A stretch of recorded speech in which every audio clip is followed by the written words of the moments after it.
Listen. What do you hear? The song of 12,000 horsepower in action. Thousands of precision parts operating in flashing unison, obedient to the control of the skilled pilot and crew. Yet it takes a nightmarish panel of sensitive and complicated instruments and controls to adjust the power output for changing loads, speeds, and conditions in flight. Listen again. What do you hear? The familiar sound of a fine motor car engine. More than 100 horsepower, responsive to the driver's lightest touch on the accelerator. Yet this fine engine must be constantly controlled all the time it's in operation to keep its power in balance with changing requirements. Again, what do you hear? The purr of an electric generator. As electrical power loads vary, as conditions vary, throughout the minutes, hours, days, weeks, and months, so must the power be regulated by watchful operators to keep the generator turning at constant speed. What do you hear? You guessed it. The beating of a human heart. One of the most amazing machines on Earth. The normal human pulse is between 70 and 80 beats per minute. Yet this rhythm varies every time we move or change position. Like this when we are resting. Like this when we are running or at play. And changing too with our emotions when we are happy, angry, or frightened. Listen. What do you hear now? That's right, the ticking of a watch. An accurate watch ticks 5 times each second. Like the engines of airplane and motor car, like the generator, like the human heart, your watch is a power plant that must operate unfailingly under an infinite variety of conditions. Yet, unlike our heartbeat, the beat of this tiny power plant must never vary. Unlike the giant generator, it has no tons of concrete on which to rest solid, level, and safe from vibrations which might affect its accuracy. There are no watchful attendants, no careful drivers, no skilled pilots, no banks of instruments and controls to regulate its speed and guard its accuracy. What controls the ticking of a watch? Inside, we find a beautifully poised and balanced mechanism of springs and gears, pinions and bearings.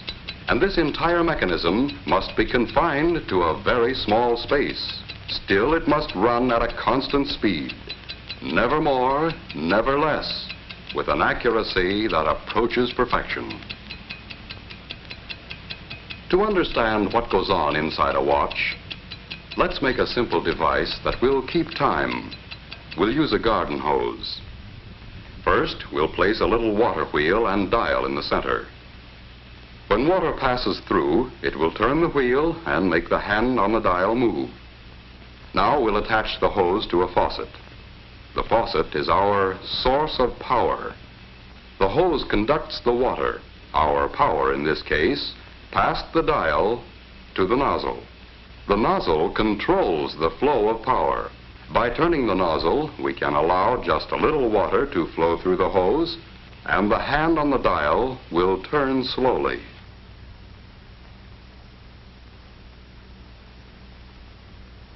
By opening the nozzle wider, we allow a heavy stream of water to flow through the hose, and the hand on the dial turns faster. If our source of power, the water pressure, remained constant, and if we could adjust the nozzle carefully enough, we would have a timepiece that would keep accurate time. Here, in a greatly simplified form, we have the 4 elements needed in every timepiece. A source of energy or power, a means of transmitting power, a dial to record the flow of power, and a way to control the power. Now let's see what these four elements are like in our watch.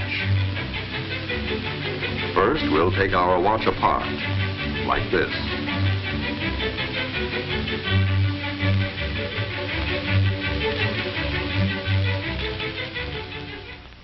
We'll begin with this part, the mainspring and barrel assembly.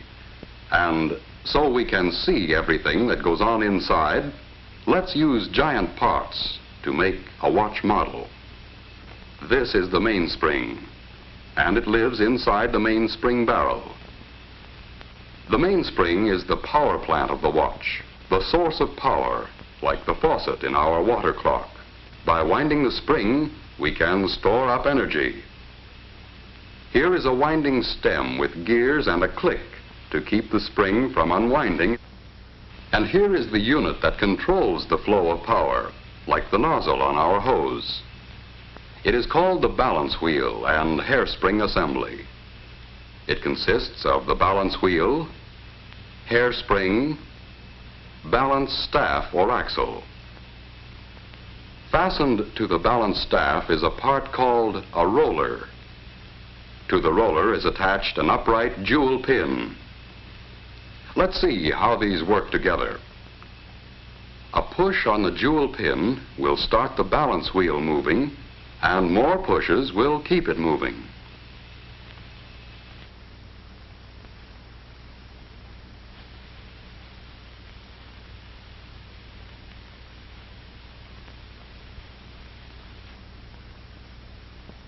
To do this job of pushing, we need this odd anchor-shaped lever called a pallet.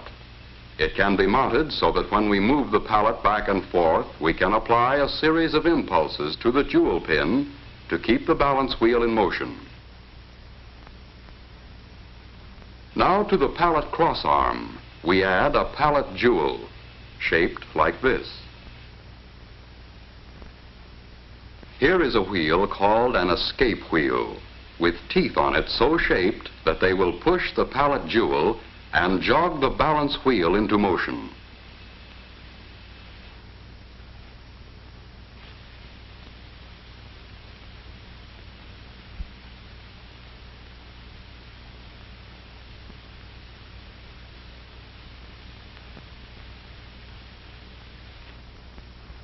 Now we'll use the energy stored up in our mainspring to drive the escape wheel.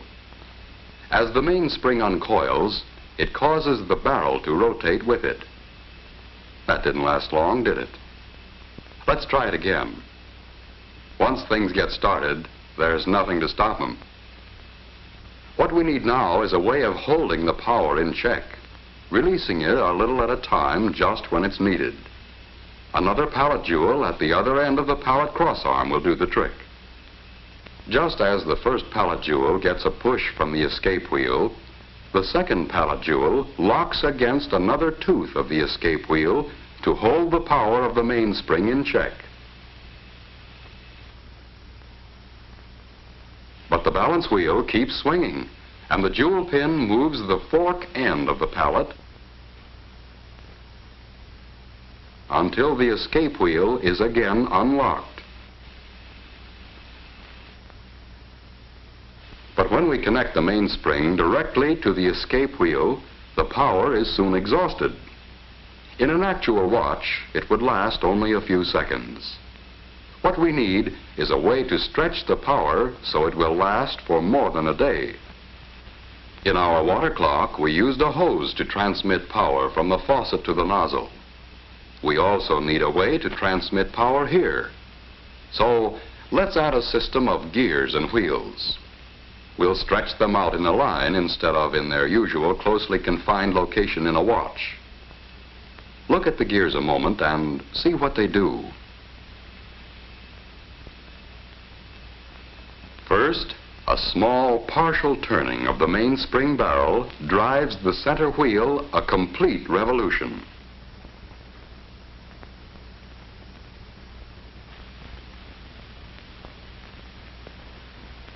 A partial revolution of the center wheel drives the third wheel a complete revolution.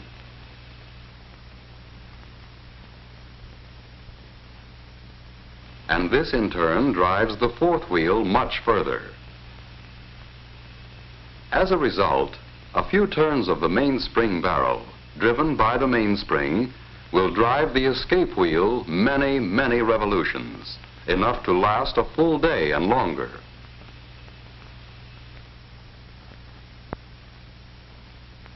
What we have now is a complete model watch train. Through the gears, the mainspring drives the escape wheel. The escape wheel teeth push first on one pallet jewel and then the other. The pallet fork nudges the jewel pin on the balance wheel to keep it moving. The swinging balance wheel on its return trip moves the pallet fork. This unlocks the escape wheel to release a little more energy from the mainspring.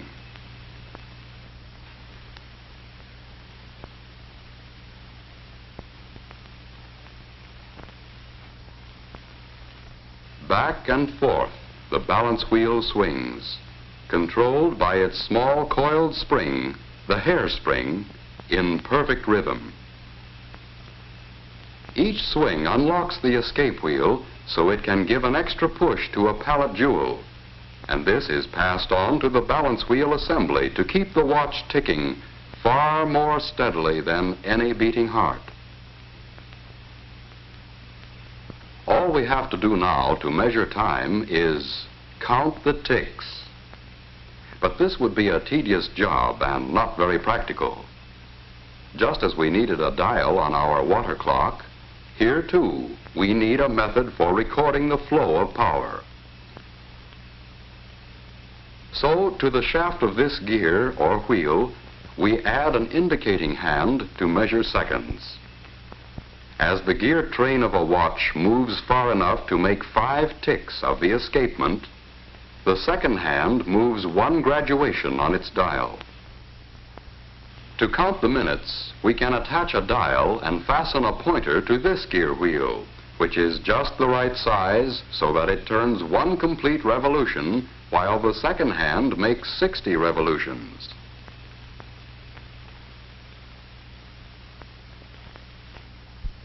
And to count the hours, we can have another pointer geared just so, to move 1 complete revolution every 12 hours. The second hand makes a complete revolution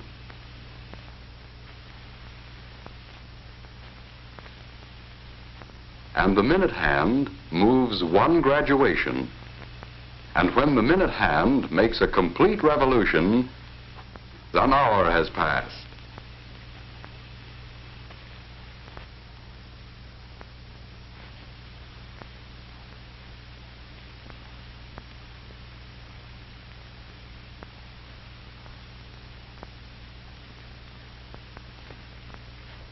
Now we can tell what time it is. But a gear train all strung out like this is a long way from an actual watch. Let's let our model do a bit of rearranging all by itself.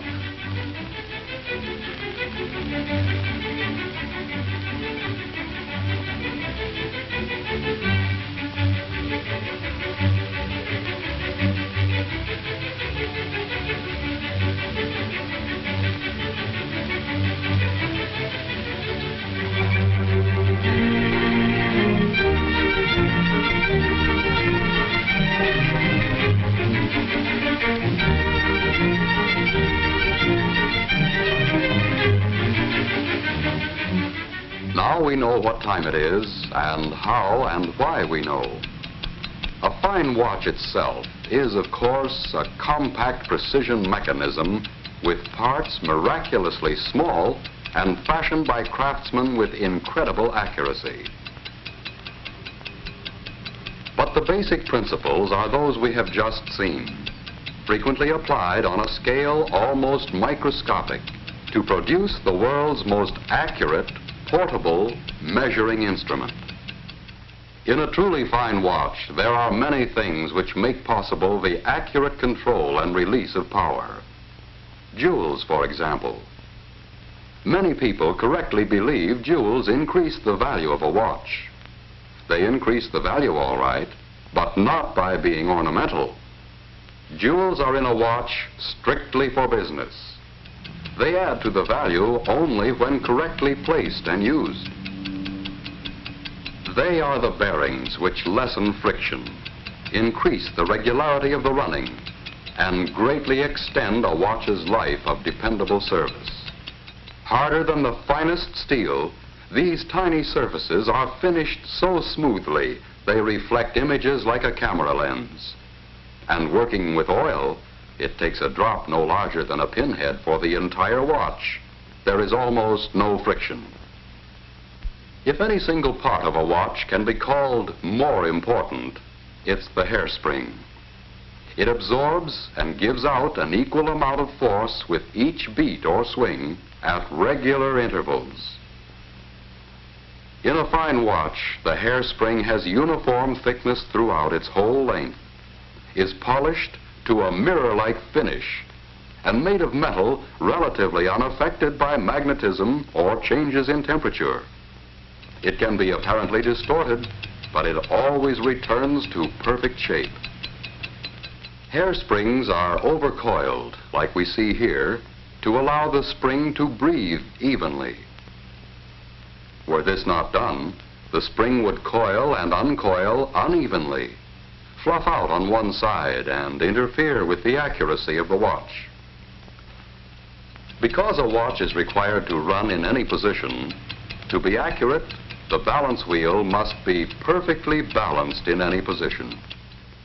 This is done by poising. The wheel is poised when there is no effect of the pull of gravity reflected in its action on the knife-like edges of the instrument which checks it. With perfect poising, and with the hairspring centered on the balance wheel, it runs accurately in any position all the time. And it's the same with all the parts. The tiny screws, scarcely larger than a speck of dust. The exceedingly small shafts. The precisely made gears and pinions. The sturdy nickel-silver plates and bridges. Every part is made with utmost precision. Precision which approaches perfection. When we look at the almost invisible parts, understand what they are required to do, realize the uncanny skill needed to make a fine watch, we can easily understand why it is a masterpiece of precision and accuracy. Here is a truly wonderful mechanism. With it, you can accurately measure the passing of time and record that passing for your use and convenience. But this mighty little servant is a creation of beauty, too. A precious possession to be worn with pride and confidence every day, every week, every month, year after year. Listen. What do you hear? It's the ticking of a fine watch. Wherever you go, whatever you do, America's fine watch ticks steadily, accurately on. 5 ticks every second.